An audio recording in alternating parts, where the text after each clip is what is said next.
buenos días tengan todos ustedes. Muy bien, a la primera, fue muy bueno eso.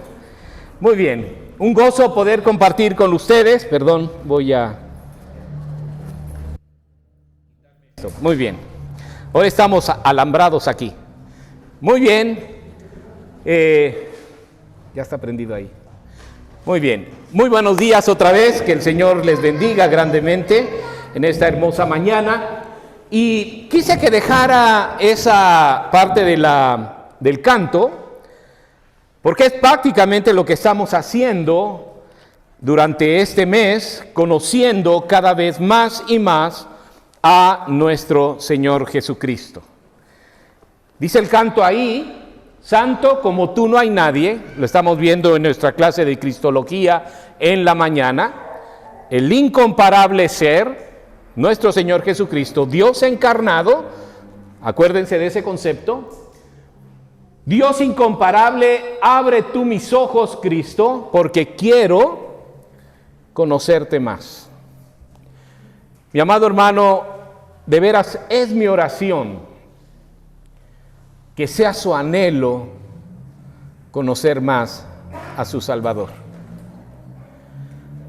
Que sea ese su anhelo cada vez más y más conocer a su Salvador. Quisiera por favor invitarles a que abrieran la Biblia. Ya, mi hermano, si quiere usted quitarla, para que no nos distraigamos. Hoy los versículos los voy a estar leyendo yo, y si usted es diestro con la Biblia, búsquelos, y le invito a abrir su Biblia en el libro de Daniel, capítulo 7. Daniel, capítulo 7. En lo que lo va encontrando, Daniel era uno de los jóvenes que fue llevado preso a Babilonia, y estando preso en Babilonia, le fueron reveladas muchas cosas. Pero una de esas cosas que le fue revelado en el capítulo 7, lo vamos a ver específicamente hoy, era, dice, la visión de las 4 bestias. Y habla específicamente del juicio que las naciones van a tener por parte de nuestro Señor Jesucristo.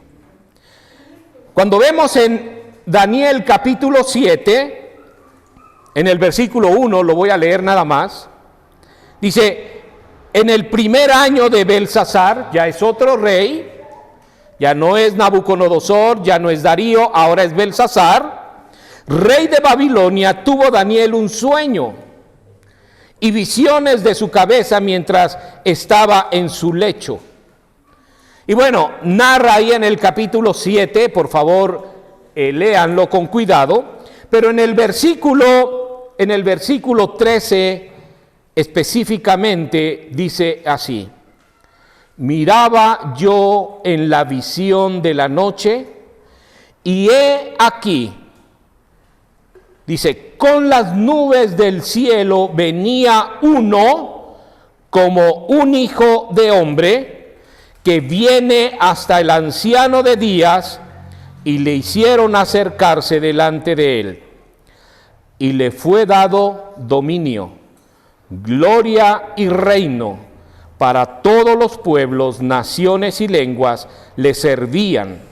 Su dominio es dominio eterno que nunca pasará, y su reino uno que no será destruido.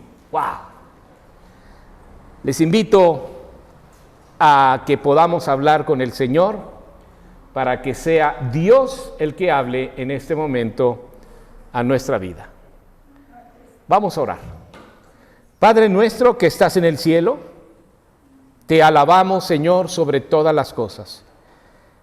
Pero Padre, hoy queremos reconocer tu infinito amor, Padre eterno, para venir a este mundo, Señor. Y como dice Filipenses, Señor, tu palabra, despojarte de todo, Padre eterno, para venir a tomar forma de hombre. Y de esa manera, Padre eterno, ser el vínculo, Padre, de la reconciliación contigo, Señor. Gracias. Gracias, Señor, por ese infinito amor. Ahora, Padre Dios Todopoderoso, muéstranos tu voluntad. Te lo ruego, Señor, en el precioso nombre de nuestro Señor y Salvador Jesucristo. Amén. Muy bien. Miren, seguimos en el apasionante tema de conocer a la inigualable persona de nuestro Señor Jesucristo. Quiero repetirlo. Un tema especial en el que estamos conociendo a la inigualable persona de Jesucristo.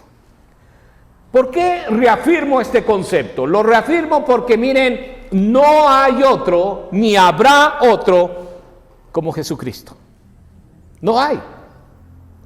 Y estamos conociéndola desde sus diferentes perspectivas, como lo presentan los evangelistas. En Mateo aprendimos que Jesucristo es vuestro Rey.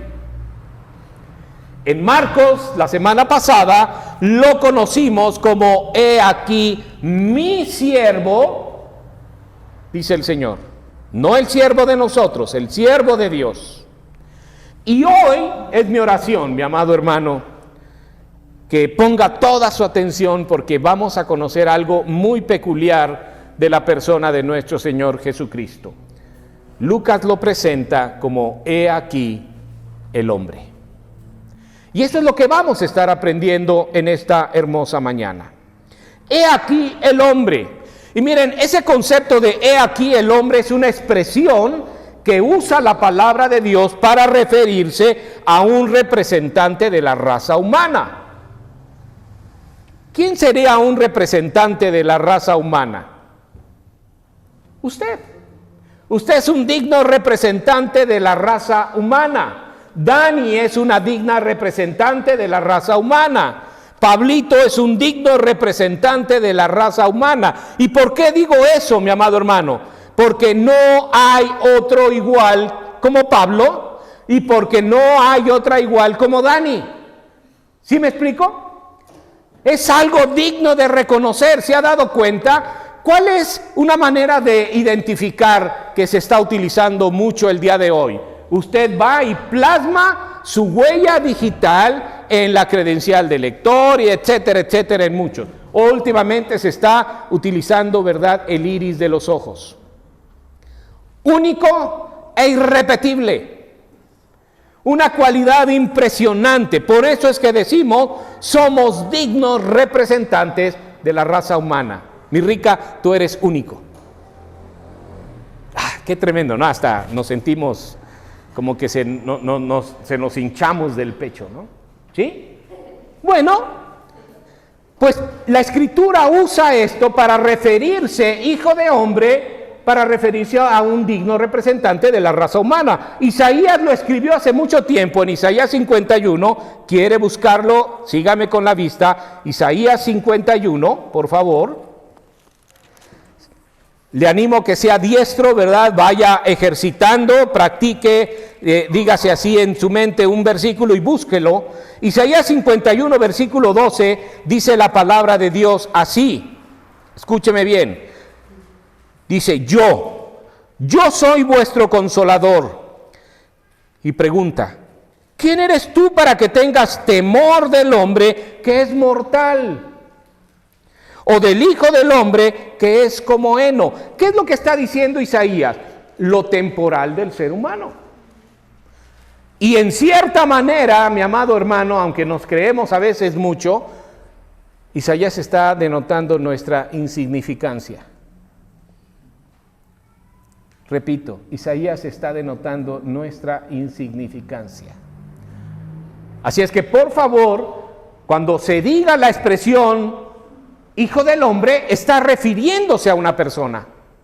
Pero también esta misma expresión, Hijo del Hombre, específicamente Daniel y otros profetas, entre ellos Zacarías, usa esta expresión para referirse a Cristo. Cristo encarnado, que ya leímos, ¿sí?, en Daniel, capítulo 7, versículo 13 al 14, donde dice, vi claramente a un hombre, hijo de hombre, viniendo con las nubes, donde va a recibir dominio universal y eterno. Y ahí se está refiriendo a nuestro Señor Jesucristo, viniendo en su segunda venida a poner orden en las naciones. Y dice Daniel que su reino va a ser eterno y poderoso. ¡Wow! ¡Qué tremendo lo que estamos escuchando! Ahora, déjeme decirle algo muy importante en cuanto a esto. Este Hijo de Hombre viniendo en las nubes dice que va a recibir dominio universal y eterno. El hombre por excelencia es el Mesías, destinado a recibir todos los reinos, un reino universal y eterno. Ahora, en los evangelios, este concepto de Hijo de Hombre, refiriéndose a nuestro Señor Jesucristo, se usa nada más y nada menos que 78 veces, para que vean ustedes la importancia de esta expresión. Además de Daniel, por ejemplo, en Lucas, Jesucristo mismo se refirió a sí mismo como Hijo del Hombre. Lucas 21, acompáñeme por favor. Evangelio de Lucas. Vamos a estar revisando el Evangelio de Lucas constantemente. Lucas capítulo 21, por favor, versículo 27. Lucas 21, 27. Mire lo que dice la palabra de Dios en Lucas 1, 27.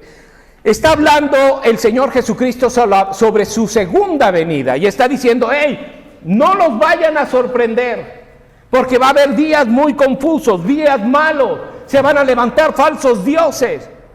Y dice claramente, no lo sigan.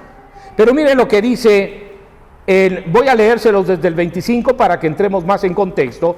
Dice, entonces habrá señales en el sol, en la luna y en las estrellas, y en la tierra angustia de las gentes confundidas a causa del bramido del mar y de las olas. Habla de conceptos naturales muy fuertes, ¿ok? Dice, desfalleciendo los hombres por el temor y la expectación de las cosas que sobrevendrán en la tierra, porque las potencias de los cielos serán conmovidas. ¡Wow! Nomás para que se vaya imaginando cómo va a ser ese tiempo. Si le da miedo, no se preocupe, porque muy probablemente no estemos, pero eso se los voy a explicar después. Entonces, dice versículo 27, verán al Hijo del Hombre que vendrá en una nube con poder. ¿Y qué? Eso lo está diciendo ¿quién? Jesucristo. Él mismo se está refiriendo como el Hijo del Hombre. Pero también déjeme decirle que otros se refirieron a Jesucristo como Hijo del Hombre. Acompáñeme a Hechos capítulo 7. Libro de los Hechos después de Juan, capítulo 7, y Esteban estaba siendo interrogado en cuanto a su fe en Jesucristo. Y lo llevaron, ¿verdad? Él narró literalmente toda la historia de Israel, y por lo que dijo, fue asesinado. Pero miren lo que dijo antes de ser asesinado. Hechos capítulo 7, versículo 56. Dice, pero Esteban, lleno del Espíritu Santo, puestos los ojos en el cielo, vio la gloria de Dios y a Jesús que estaba a la diestra de Dios y dijo, oigan bien, algo que dijo muchas veces Jesucristo, y sin duda mucha gente lo escuchó, y dijo, he aquí veo los cielos abiertos y al Hijo del Hombre que está a la diestra de Dios. E inmediatamente después dice que le crujían los dientes a los fariseos, a los escribas, y por eso lo apedrearon. Pero él estaba diciendo, lo que estaba afirmando es, veo a Jesucristo, el que dijo muchas veces decir, soy el Hijo del Hombre. El Hijo del Hombre lo vio sentado a la diestra del Padre. ¿Qué quería decir con esto? Exaltado y sentado a la diestra del Padre, dice, entronado en un lugar celestial. Ahora, ¿se da cuenta qué importante es esta expresión de el Hijo del Hombre? No solamente Jesucristo lo dijo, sino también otras muchas personas dijeron en cuanto al Hijo del Hombre. Surge una pregunta. ¿Qué es lo que quería nuestro Señor Jesucristo cuando se refería de sí mismo con esta expresión, el Hijo del Hombre? Mire, esta expresión del Hijo del Hombre automáticamente nos introduce a una doctrina fundamental de la cristología. ¿Quiere usted saber? Abro un paréntesis para decirle un comercial. Venga a las 10 de la mañana, estamos estudiando cristología. ¿No es así, mi hermano? ¿Sí? Venga, porque ahí estamos viendo esta doctrina sobre la encarnación de Jesucristo.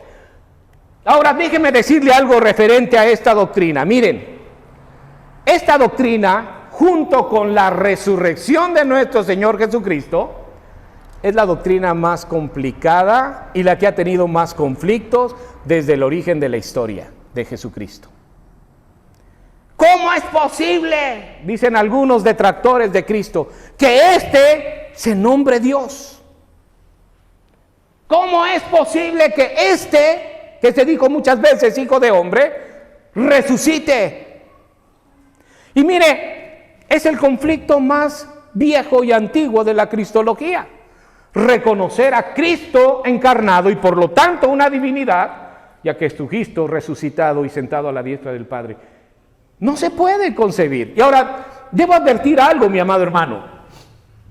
Si no nos acercamos en plena certidumbre de fe, como dice Hebreos capítulo 11, versículo 6, acompáñeme a leerlo. Hebreos capítulo 11, versículo 6, dice: pero sin fe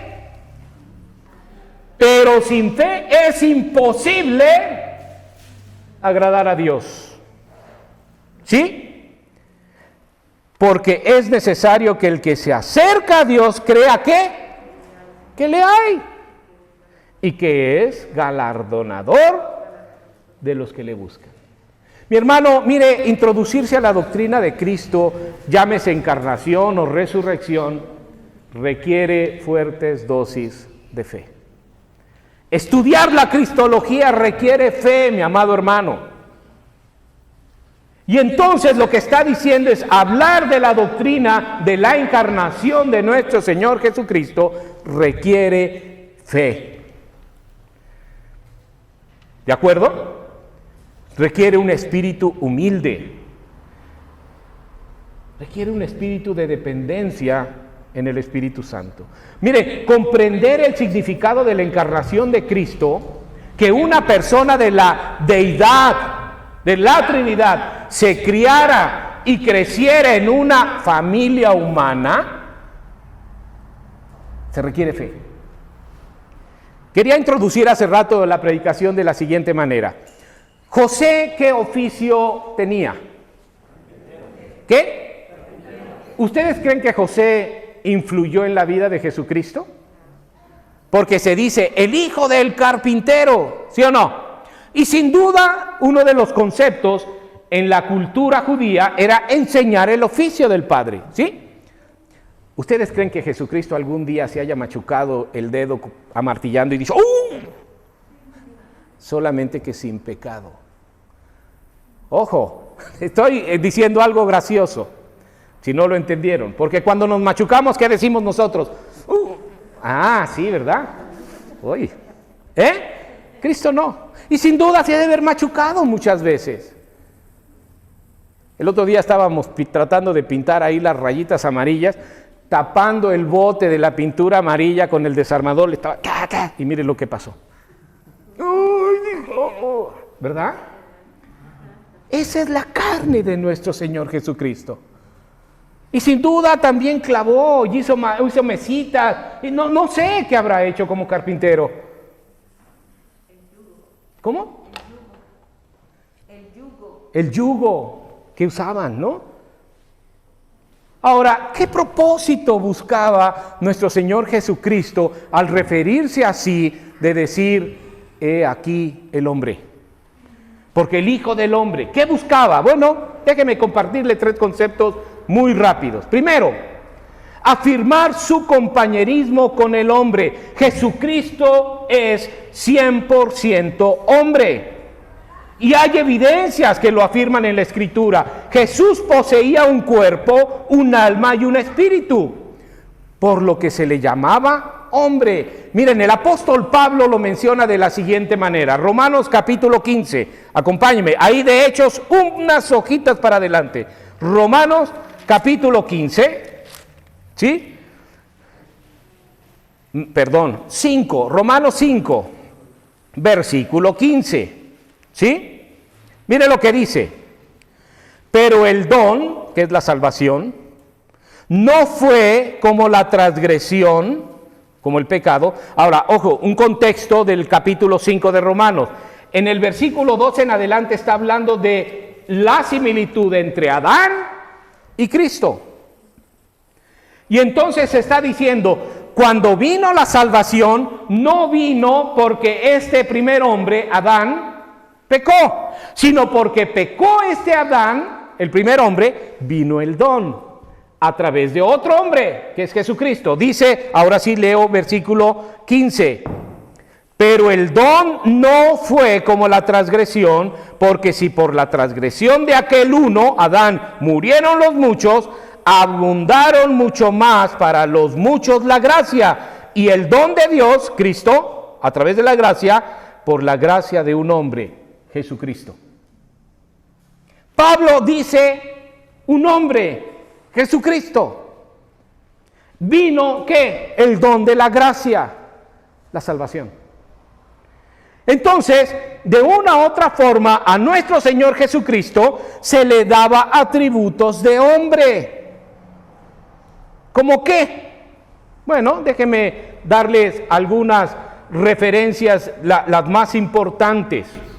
Primero, para entrar al mundo y hacerse verdaderamente hombre, voy a decir la expresión correcta, fue parido por una mujer. ¿Sí? Cuando ustedes revisan el original en la Biblia, dice, fue parido por una mujer. Tuvo un nacimiento como lo tuviste tú, mi hermano David. Tuvo un nacimiento como cualquier otro, nosotros lo tuvimos. Nació de una mujer. Miren lo que dice, por favor, acompáñenme a Lucas capítulo 2, porque lo hizo a través de un nacimiento. Lucas 2, versículos 6 y 7 dice, se narra que fue dado este edicto para que fueran a donde ellos nacieron y fueran empadronados. Dice versículo 6, lo leo desde el 5 si quieren, para ser empadronados con María, su mujer, desposada con él, la cual estaba, ¿qué? Estaba embarazada, ¿sí? Aconteció que estando ellos allí, se cumplieron los días de su ¿qué? De su nacimiento. Entonces, ¿cómo nace Jesucristo? ¿Por medio de qué? De un parto. ¿Sí? De un parto. Entonces, no podemos decir, como muchos ahora está la expresión, ese es hijo de provecho. No fue hijo de provecho. Fue producto, ¿verdad?, de un nacimiento. Entonces, nace como todos los demás. Nació de una mujer. Y por lo tanto, tenía una familia. No importa, escúcheme bien, cuando un niño nace en un hogar con papá y la mamá, no importa que sea el único, tiene una familia, su papá y su mamá. ¿Sí me explico? Entonces nuestro Señor Jesucristo tenía a su papá y a su mamá. Nació en el seno de una familia. Tenía parientes humanos, después tuvo más hermanos. Sin duda tuvo sus primos. ¿Quién fue su primo? ¿Recuerdan quién era uno de sus primos? Está en la palabra de Dios. Juan el Bautista, hijo de Elizabeth y Zacarías. Y sin duda debe haber tenido otros parientes por ahí cercanos. ¿Tú tienes parientes? Sí, tenemos parientes, por lo tanto somos humanos. ¿Sí? Entonces esas son evidencias de su humanidad. Tenía parientes. Ahora, ¿qué otras evidencias significativas destacan en la palabra de Dios? Bueno, aunque ustedes no lo crean, ¿sí? Yo he crecido. Porque soy de estatura baja. Pero aunque no lo crean, crecí. ¿Sí? Tú también creciste, claro. ¿Sí? Mi esposa también creció. ¿Sí? Entonces, Pablito, no te preocupes, Pablín, vas a crecer. Tú no te afligas.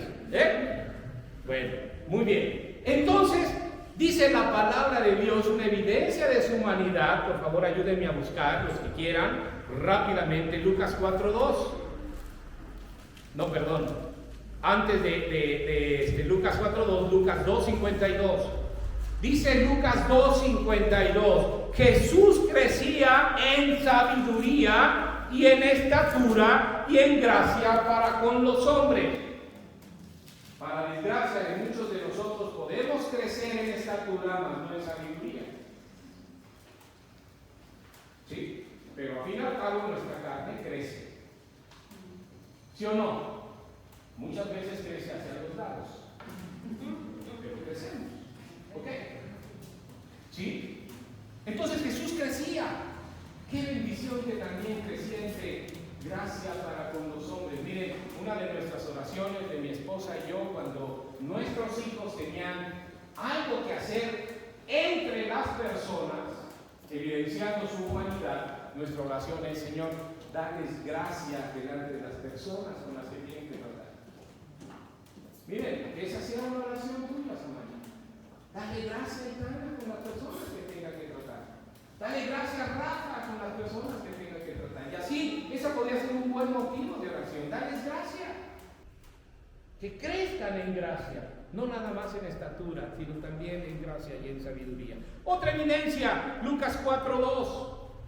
En Lucas 4:2 se narra perfectamente bien cuando nuestro Señor Jesucristo, por el Espíritu Santo, fue llevado al desierto para que fuera tentado por Satanás. Y dice que estuvo 40 días, 40 noches. ¿Y qué pasa cuando hay 40 días y 40 noches sin tomar alimento? ¿Qué es lo primero que tienes? Hambre. ¿No? Y no necesitamos llegar a 40 días y 40 noches. Pregúntale a mi esposa cómo me pongo cuando tengo hambre. ¿Qué es lo que pasa? Pues nos ponemos desesperados. 40 días y 40 noches tuvo hambre. Dice la palabra de Dios así: por 40 días era tentado por el diablo y no comió nada en aquellos días, pasados los cuales, ¿qué dice? Tuvo hambre. Ojo, hoy estamos llenos de paréntesis. Las necesidades no satisfechas son tremendas oportunidades para la tentación. ¿Sí? Cierro el paréntesis. Pero no nada más tuvo hambre, también estuvo sueño, estaba cansado. Lucas 8:23, avancen un poquito. Dice: mientras navegaban, se durmió y se desencadenó una tempestad de viento en el lago y se anegaban y peligraban. Miren, si ustedes revisan el contexto de esta cita, el Señor Jesucristo estuvo por mucho tiempo enseñando a las personas: habla. Si miren, mi amado hermano, compartir un mensaje de 30 minutos agota.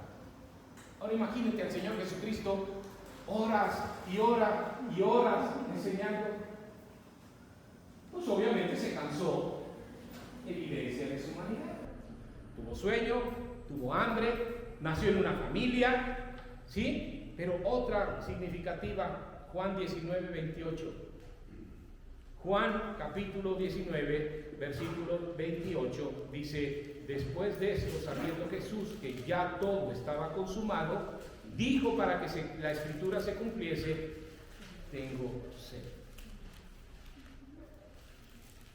Entonces, si usted, mi amado hermano, como digno representante de la raza humana, ha tenido hambre, ha tenido sueño, ha tenido sed, pues felicidades. Es humano. Sí, es humano. Igual que nuestro Señor Jesucristo. Jesucristo. Entonces, ¿con qué intención dijo, he aquí el hombre, el Hijo del Hombre? Pues bueno, pues para afirmar su compañerismo con el hombre. Somos compañeros, somos iguales. Pero hay otra segunda intención de parte de nuestro Señor Jesucristo: argumentar su condición de hombre. Nuestro Señor Jesucristo demostró su condición de hombre de muchas maneras. Una es, tuvo un nombre. ¿Cuántos Jorges hay antes que usted, hermano? Se me fue el ejemplo que iba yo a usar, pero entonces ya no está ni Jorge chiquito ni Jorge grande. Pero creo que ha habido ¿cuántos Jorges? Son tres. ¿Tres? Tienen un nombre y entonces cuando dicen Jorge, inmediatamente ya saben quién es. ¿Cuántos Luisitos hay en tu familia, Luis? Como dos. Entonces dicen Luis, ya saben a quién se refiere. Entonces, nuestro Señor Jesucristo tuvo un nombre. Miren, por favor, acompáñenme, regresamos a Lucas, por favor. Lucas 1:31. Y dice la palabra de Dios así: y ahora concebirás en tu vientre y darás a luz un hijo y llamarás su nombre, ¿qué? Jesús. Jesús. Y llamarás su nombre Jesús. Hay un texto donde dice claramente Jesús, el hijo de carpintero. Entonces, siempre que se expresen hacia una persona, y eso es algo que hemos procurado hacer en Vive, sí decimos el estribillo de hermano, claro, cuando no lo conocemos, pero eso nos da pretexto a no decirle por su nombre y no tratar de relacionarnos. Por eso yo me refiero al Pablito como Pablito, mi hermanito Pablito. ¿Sí? Los que sí me cuestan trabajo son las chicas, pero ahí vamos aprendiendo. ¿Ok? Entonces, mi amado hermano, tenía el Señor Jesucristo un nombre y su nombre era Jesús. Pero además de tener un nombre, nuestro Señor Jesucristo también se identificó con todos cuando fue bautizado. Miren lo que dice Lucas también, por favor, 3:21. Ahí en Lucas, todo está en Lucas, ahí rápido. Aconteció que cuando todo el pueblo se bautizaba, ¿sí? También Jesús fue bautizado y orando el cielo se abrió. Y bueno, literalmente eso es lo que empezó. Ahí inició su ministerio nuestro Señor Jesucristo. Pero Jesucristo dice, se están bautizando. No, pero es preciso que también el Hijo del Hombre se bautice. Y hay razones específicas. Lo vamos a aprender en Cristología. Pero una de ellas era dar inicio a su ministerio público. ¿Sí? Tuvo un nombre, fue bautizado, ¿sí? Pero también interactuaba con los humanos en lugares públicos. Si ustedes revisan la Escritura, el primer lugar que nuestro Señor Jesucristo visitaba cuando llegaba a un lugar nuevo era la ¿qué? La sinagoga, el templo, donde de una u otra forma ahí platicaba con las personas. Él buscaba lugares públicos donde estar, interactuaba con gente. Lucas capítulo 4, versículo 16, dice, vino a Nazaret, donde había crecido y criado, y el día de reposo, que es un sábado, entró en la sinagoga conforme a su costumbre, se levantó a leer. Hagan de cuenta que llega a su tierra, va al templo, ve que hay una reunión, se levanta el Señor Jesucristo, toma la escritura y empieza a leer. Interactuaba de una u otra forma. Y miren, hay ejemplos de interacciones de nuestro Señor Jesucristo como no tienen idea. En Juan capítulo 3 interactúa con un solo hombre, con Nicodemo. Y así lo podemos ver que está interactuando con muchas otras personas, con sus apóstoles principalmente, pero también interactuaba con viudas, con enfermos, con endemoniados. Lo que quiere decir que ¿qué? Que tiene un cuerpo. Porque esa es la única forma en la que podemos interactuar. Rafita interactúa con unos amigos jugando fútbol, en una cancha, ¿no? ¿Por qué? Porque tiene un cuerpo. ¿Sí? Un cuerpo que le gusta jugar fútbol. que luego lo lastiman, pero pues bueno, allá él y su mala cabeza. Muy bien, entonces fue bautizado, interactuaba con otros, pero miren algo fundamental. Teniendo un cuerpo, nuestro Señor Jesucristo fue tentado.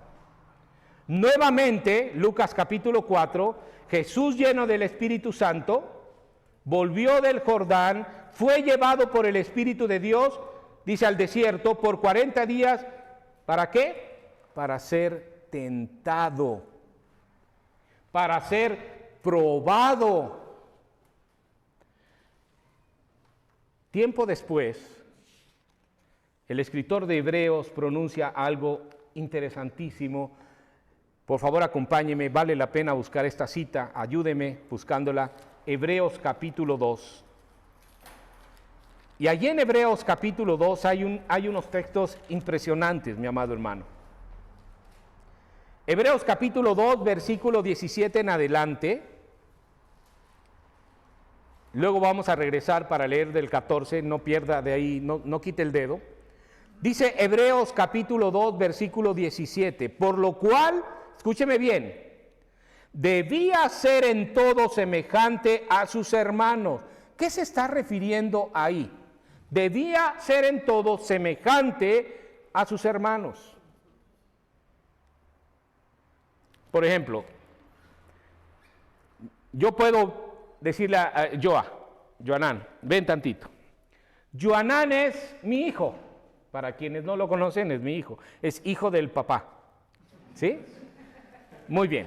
Ahora, Joanán y yo somos semejantes. ¿Sí o no? ¿Por qué? Por lo que puedo ver, tiene 2 ojos. Yo tengo 2 ojos. Tiene una nariz, tiene una boca. Unas orejas. Somos semejantes. Pero a pesar de que es mi hijo, no somos iguales. ¿Sí entiende? Parecidos a lo mejor. Gracias, mijito. Pero somos semejantes. Entonces, dice la palabra de Dios aquí, debería ser en todo semejante ¿a quién? Y no se refiere a hermanos carnales, se refiere a la raza humana. 2 ojos, 2 manos, una nariz, una boca, oídos, ¿sí? Para venir a ser ¿qué? Misericordioso. Miren, para parafrasearlo un poco, dice para venir y entendernos. Para venir y entendernos. Mire, el Señor Jesucristo, siendo Dios, se hizo hombre para entender a mi Jonathan, para entender a Luis, para entender a mi hermano Beto, para entendernos a todos. Por eso se hizo hombre. Dice, adivinar con lo que está cargando este hombre. Para venir a entendernos.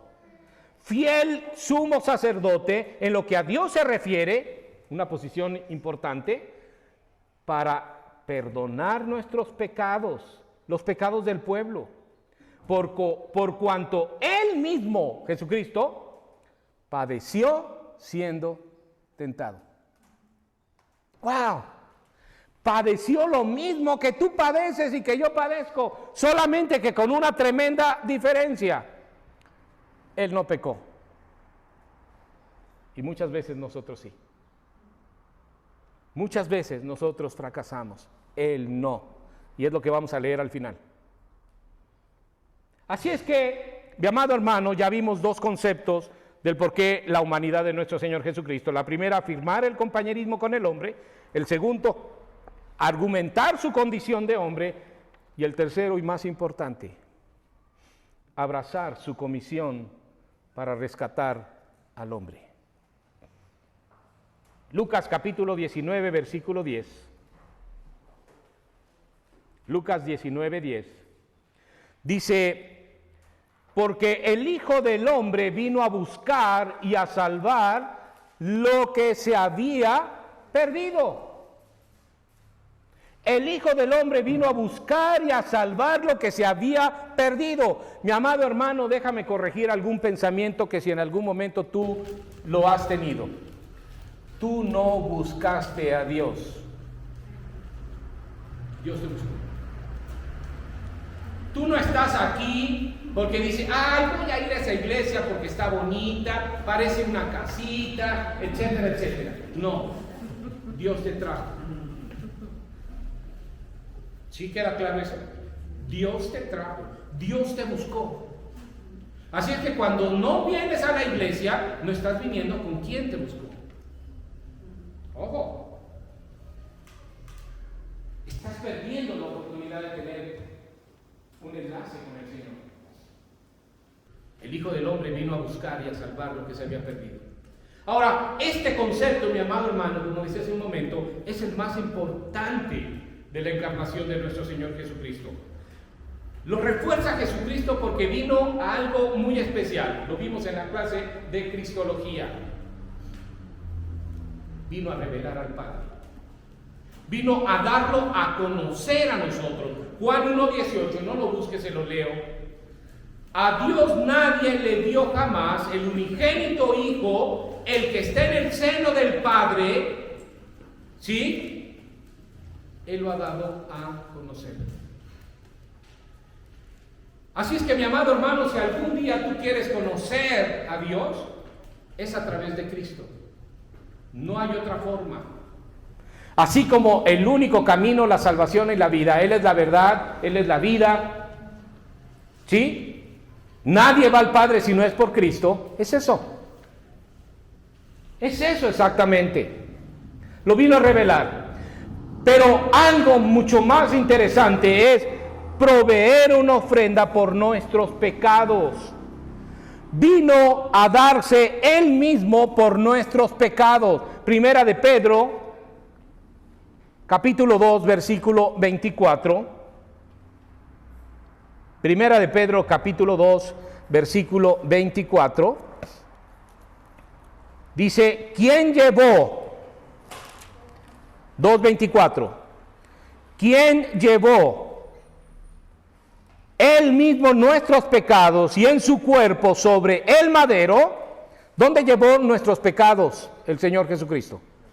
En su cuerpo. ¿Dónde los puso? En la cruz. Para que nosotros, estando muertos a los pecados, vivamos a la justicia, por cuya herida fuisteis sanados. Es el cuerpo de Cristo el objeto del sacrificio. Cristo llevó en su cuerpo a la cruz tus pecados. Por eso era necesario que Cristo tuviera un cuerpo. También lo hizo para destruir, dice la palabra de Dios, para destruir el poder de Satanás y librarnos de la muerte eterna.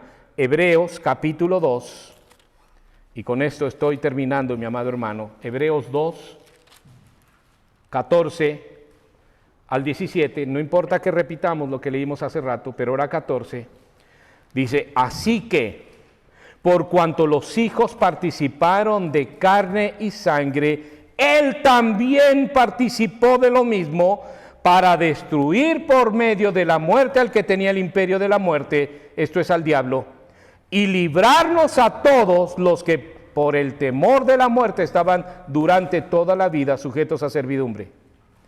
Escuche esto, porque ciertamente no socorrió a los ángeles, sino que socorrió a la descendencia de Abraham, por lo cual debía ser en todo semejante a sus hermanos, para venir a ser misericordioso, entenderte, y fiel sumo sacerdote, interceder por ti, ¿sí? A lo que a Dios se refiere, para perdonar los pecados.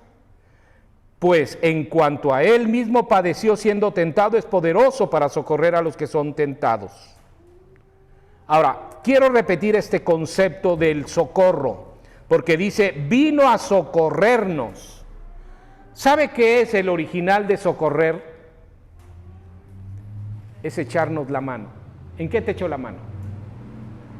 ¿En qué nos echamos la mano? Cuando tú estás apoyando a alguien, estás socorriéndolo. Por eso nace esa expresión de ¡socorro! Literalmente estamos diciendo ¡ayúdenme! Para socorrernos mutuamente, mi amado hermano. Así es que el Señor Jesucristo tenía un cuerpo para socorrernos, para entendernos, para librarnos del enemigo y de la muerte. 3 conceptos que son muy importantes. Primero, afirmar su compañerismo con el hombre. Segundo, argumentar su condición de hombre. Y tercero, abrazar su comisión y rescatar al pecador. Quiero terminar con algo. Jesucristo es 100% hombre, pero sin pecado. Permítame leerle este versículo y con esto termino. Hebreos capítulo 4, versículo 15 dice, porque no tenemos un sumo sacerdote que no pueda compadecerse de nuestras debilidades, sino uno que fue tentado en todo según nuestra semejanza, pero sin pecado. Lucas presenta a nuestro Señor Jesucristo como he aquí el hombre perfecto, sin pecado. Agrego este concepto del que dije originalmente, he aquí el hombre, pero ahora digo, he aquí el hombre perfecto, sin pecado. Oremos, mi amado hermano, y demos gracias a Dios por estar conociendo a nuestro Padre Celestial de esta manera. Señor y Padre, gracias por tu amor y tu misericordia. Gracias, Señor, porque tú eres bueno y Padre, nos entiendes, nos ayudas, nos fortaleces. Pero sobre todo, Padre, gracias por tomar esta forma de hombre para ser el objeto del sacrificio y librarnos de la pena que nos condenaba a la eternidad sin ti. Padre eterno, lo único que puedo decirte junto con mis hermanos, y por lo cual te adoramos, Señor, y queremos vivir entregados a ti, es decirte gracias, Padre. Gracias por tu amor y gracias por tu misericordia. En Cristo Jesús. Amén. Dios me los bendiga, mis amados hermanos.